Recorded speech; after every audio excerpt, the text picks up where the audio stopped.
To Ro Khanna, what he makes of that, the California Democratic Congressman, kind enough to join us. Congressman, good to see you again. Is it out this year? Is it not going to happen this year? Neil, I don't think it'll happen this year, but we need to get it done. We need to have a vote on it one way or the other. Let's have the vote in January and let's move on. I think if we bring a vote, there's a good chance that people will vote yes when it's actually on the floor. All right. In the Senate, that means that Joe Manchin or Kristen Sinema would vote for it, or you're confident they would. They don't seem of that mindset now, but forced with the issue, you think they would? I'm not confident. I mean, obviously, it's up to them. But I think if the president comes out and says, look, this is the agreement I had. This was the framework. I looked people in the eye and I got the House to vote for it. And I had 50 senators. I need to do this to lower health care costs, lower prescription drug costs, lower child care costs. I think there's a good chance. He needs to make the case. We need to have a vote. And that's, I think, the way forward. All right. There are a lot of people who look at that and say, even within your own party, sir, they hope it never comes to fruition because the popular support right now isn't there. And then what is there is growing concern about inflation and what appears to be the inability of the administration to do anything about it. What do you say? There's a lot of popular support for the policies. I mean, people want prescription drugs costs go down. That would tackle inflation. People want to have child care costs go down. People want to make sure that they have assistance with rent, where rent is going up. So I actually think this puts more money in the working class. There are far more people paying for that than getting anything out of that, right? Isn't that the essence of inflation? No, I mean, I think this bill, you're right, is paid for, and that's why it won't have an inflationary pressure. You're not going to have more Treasury bonds at the Fed. But it isn't paid for, right? It is paid for. I mean, it's paid for by a tax on people making over $10 million.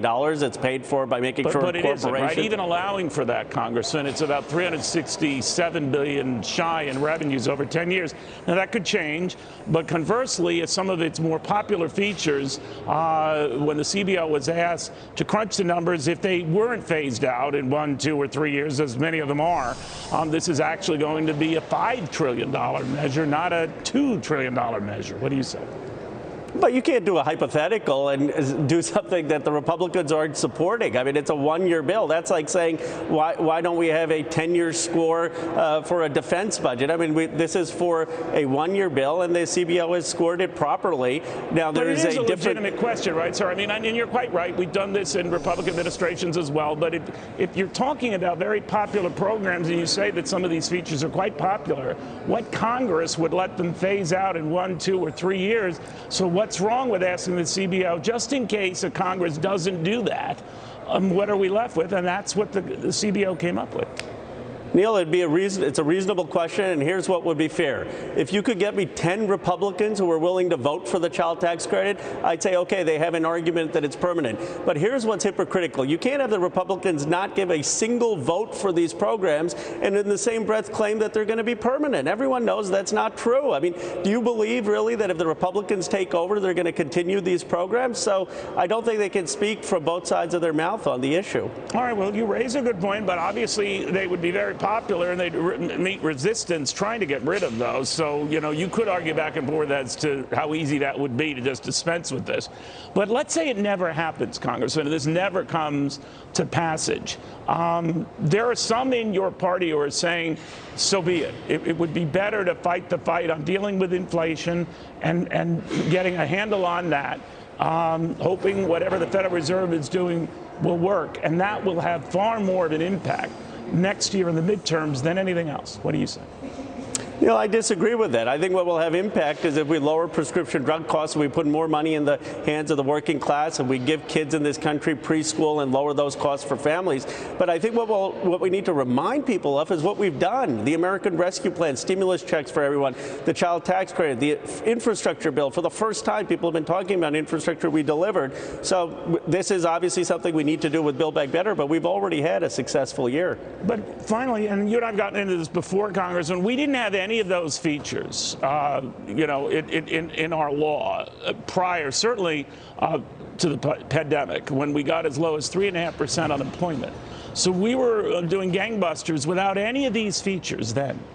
You could make the argument that even the mere talk of this and these benefits are reasons enough for people maybe not to apply for jobs, maybe not to find alternatives to the government. What do you say?